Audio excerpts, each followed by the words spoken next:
everyone, and welcome back to another episode of PA PoliChicks. I'm Flora Pastorero. And I'm Nell McCormack-Abom. If you're a woman listening, this topic will be very familiar to you.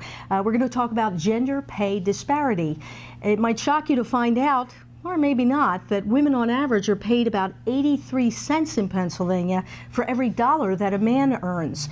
Why does that happen? And have you ever experienced it? Well, that's kind of what we're going to be talking about today with everybody. We are calling this episode Equal Pay Day because we believe that it is time that women are paid equally to men. And I think every woman out there can relate to this. They probably have stories to tell what may have happened at their workplace with their employer and what they've encountered. And I really don't get it. You have two people, a man and a woman, doing the same job, same level of experience. Why is the man paid more? I never can understand that.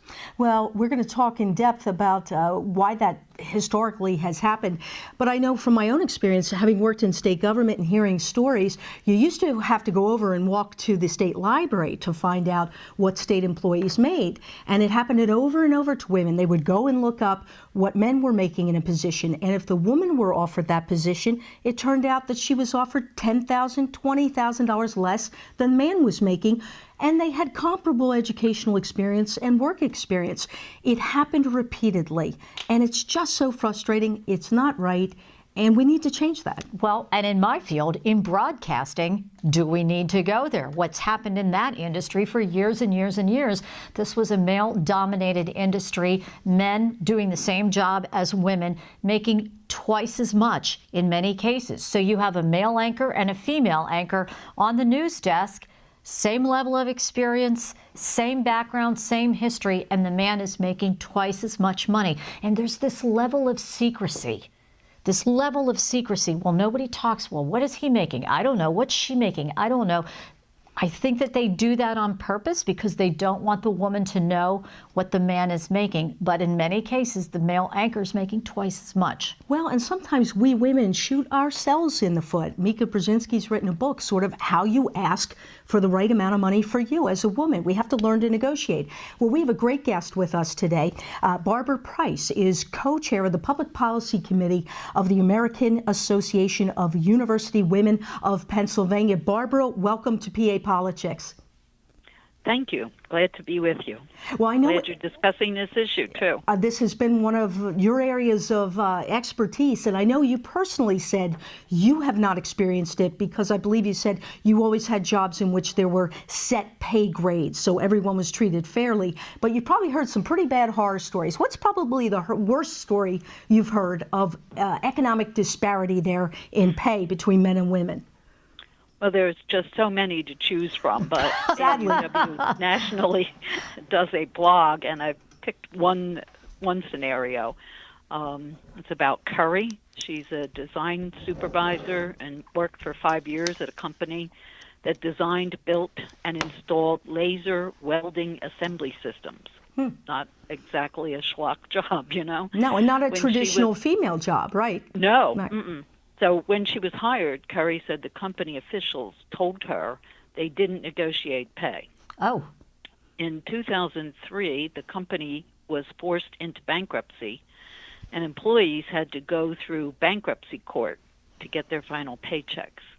And when Curry looked at the court's list of claims, she was heartbroken because people she had supervised had larger claims for 2 weeks of pay than she did.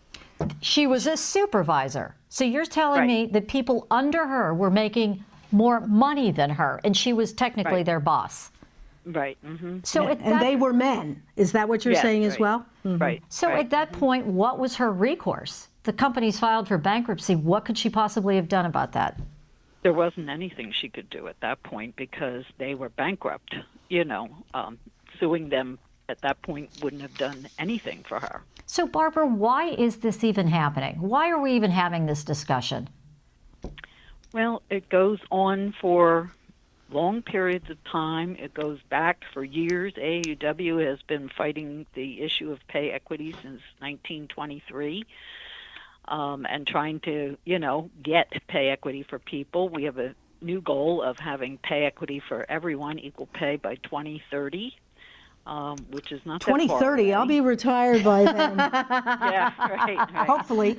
Hashtag me too. It's also a UN goal for 2030 for globally for everybody, But for our daughters and granddaughters, that's really important. And I Right. don't want to paint a totally negative picture here, but one of the aspects that has always hurt women is when jobs asked you for salary history. Because if there were disparity in the past, you're carrying that now into a new position.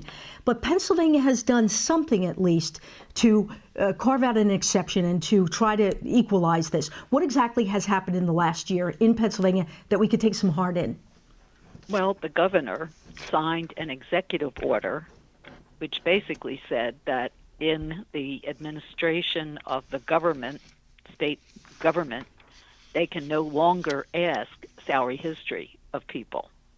Basically, they have to give people the job based on the worth of the position and that person's experience, education, all the various characteristics that are required for the job, but without asking what they're currently making. And again, this, though, is only on the state level. This only applies to state workers. This is not a private sector policy. No. Although there are lots of companies that have gone that route, corporations. A number of companies, at least 50, signed a pledge that President Obama asked them to sign, which was that they would have pay equity. And one of our companies here in Pennsylvania, Hershey, had signed a pledge, as well as Staples and some of the others, out there, Facebook, obviously, and Apple. And how do you know So if there are a lot of companies that are committed to this in spite of what may or may not be out there for them. Right, and how do you verify that? How do you know if they're actually honoring the pledge? Because women and men, we don't talk about what are you making, what are you making. It's sort of a private thing, right? You don't want to display what you make. In making that pledge, of course, they wouldn't have restrictions that people couldn't talk about their paycheck, because in fact that's the case in many businesses, that if you talk about your salary with somebody, you could lose your job. They have rules about that. So hopefully these companies, we are in making this pledge, are saying that that's not the case. And what's interesting is there's a company you may have heard of called Salesforce. Yes. And they made this pledge and did an analysis of their workforce and found that there was discrepancies and that the women weren't paid. So they made adjustments so that wouldn't be the case. And I saw him recently again on television talking about this, and he said that a year later, after they had gone through this process and made adjustments, they did the analysis again and found that they still had some discrepancies. Wow. This is why it's going to take till 2030, right? Yeah, in many ways, it's something that companies have to be watchful for all the time. So they identify the problem, tried to fix it, and there still was a problem. So Barbara, ultimately, we know this problem exists. So what can women do to get paid what they're worth? What's the strategy here? Well, basically, women should understand the process that their employer uses to determine salaries and promotions. Ask questions about that. How do they decide on what your salary will be and what promotion could be and what increases there are in salaries? Some companies have very strict guidelines about, employment reviews, and they have levels of increases, that are predetermined, and if you achieve a certain level of experience and a certain level of competence and they're happy with your work, they have set ways of increasing your salary. So let me interrupt you, though. Does that and how that works in your company? But does that in any way red flag you as a potential employee if you start asking those kind of questions that I would say have a little bit more detail to them, like what's your process for determining pay grades and salary promotions and things like that? Or is it just now across the board accepted as part of the negotiation process of taking a new job? And on that point, too, I think when a man says that, they're respected, but when a woman may say that, she may be viewed as a troublemaker. That's what I'm So how do you say that, and how do you explore that? Well, one of the ways you can learn how to do that is AAUW nationally has a free online salary negotiation training workshop called WorkSmart. And it tells you in that training how to ask those questions, how to get those answers, how to negotiate for a higher salary. I had occasion at a conference, the Pennsylvania Conference for Women in Philadelphia a couple of years ago, ran into a young woman who came up to the AAUW table and told me that she had gone to one of these trainings, in-person training, before we had it on the website in California. At her grandmother's insistence. Her grandmother was a member of AAUW, and they were doing this WorkSmart training in her area. And Smart said, grandma. You should, yeah, right, you should go. And she did, and she told me basically that she used the techniques that she learned in this training and got $7,000 more than they originally offered her. Excellent. Fantastic. And where can we find that what's training? that website address? Do you have that? It's on AAUW.org. AAUW.org. Is that the correct website? Right. Mm-hmm. AAUW.org, and you so can they get have that a course. training. So you said understand the process was your first point. Secondly, what should women be doing to press this cause forward? Well, you want to ask your state representative and state senators to support equal pay legislation. We've had a number of bills introduced year after year in Pennsylvania, but they haven't gone anywhere, and nothing's happened with them. And we really need that to happen. We're in a new legislative session. We have new legislators who have come in who haven't either been there before or they're new in the position that they're holding, may have been a representative and now are a senator. So this is your chance to say hi, and I'd like to see that we have pay equity in Pennsylvania. And so explain what that means, though, because some people fear the hand of big government on the private sector, again, mandating something to the private sector. What would this legislation look like? What would that say? What would that mandate? There are a number of things that it can say, such as don't ask for prior salary history. Okay. And then some of the legislation that has been proposed in the past has made it very clear what employers should do and can do. So it really helps them in a way because it makes it clear. It doesn't leave it nebulous so that they could then be sued, you know. Mm-hmm. So I think that that's part of it. Will the Chamber and the Pennsylvania Manufacturers Association and NFIB, the National Federation of Independent Business, are they all going to come out and say, no, don't pass this legislation? I don't know. In other parts of the country, chambers of commerce have supported this legislation. Mm-hmm. Boston, the Boston Chamber of Commerce, when Massachusetts passed their pay equity legislation, they supported it. Barbara, I think all women have a story to tell, that's something that has happened to them. And just to relate something that a friend of mine went through, she said that she went in and she asked for a raise, and the boss said to her, well, why? And she gave her whole spiel. I've done this and I've done that and I've done this, and I really would like to have more money. And his retort to her was, well, don't you get child support? Yeah, crickets. Yeah, crickets. Right. What do you say to that? I mean, how dare he say that? Right. Is he allowed to say that? This was a man, a male boss speaking to a female.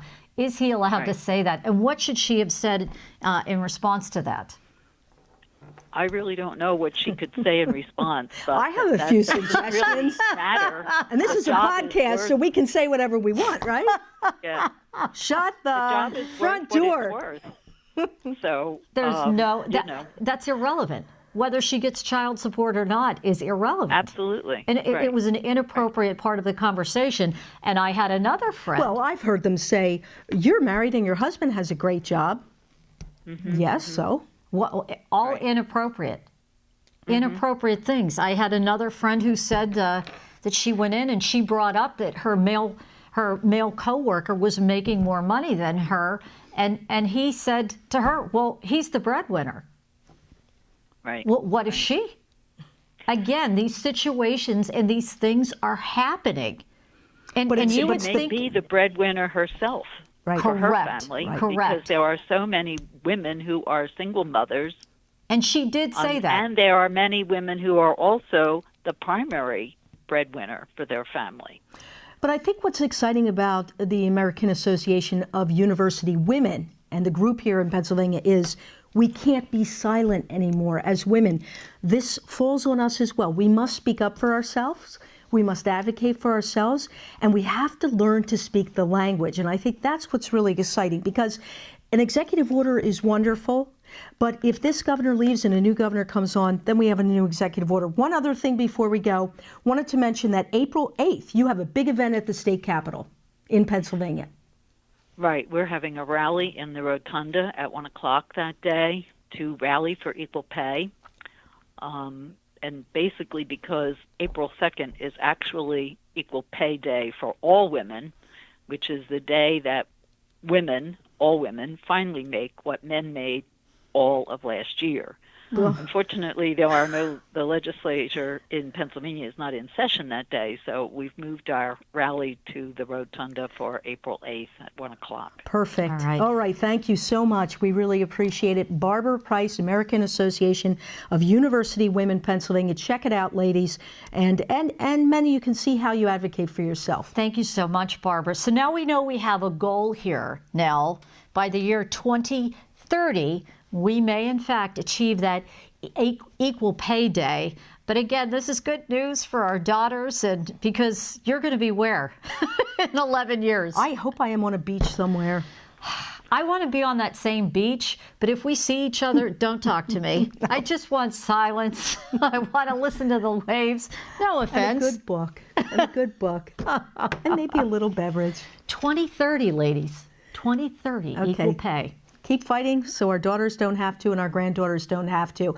That's PA PoliChicks for this week. I'm Nell McCormack-Abom. I'm Flora Pastorero. We want to hear from you. We want to hear your comments, your suggestions for future topics. Send us an email. We are PAPoliChicks@penwatch.org. Thanks for listening, and we will be back next week to chirp about another topic.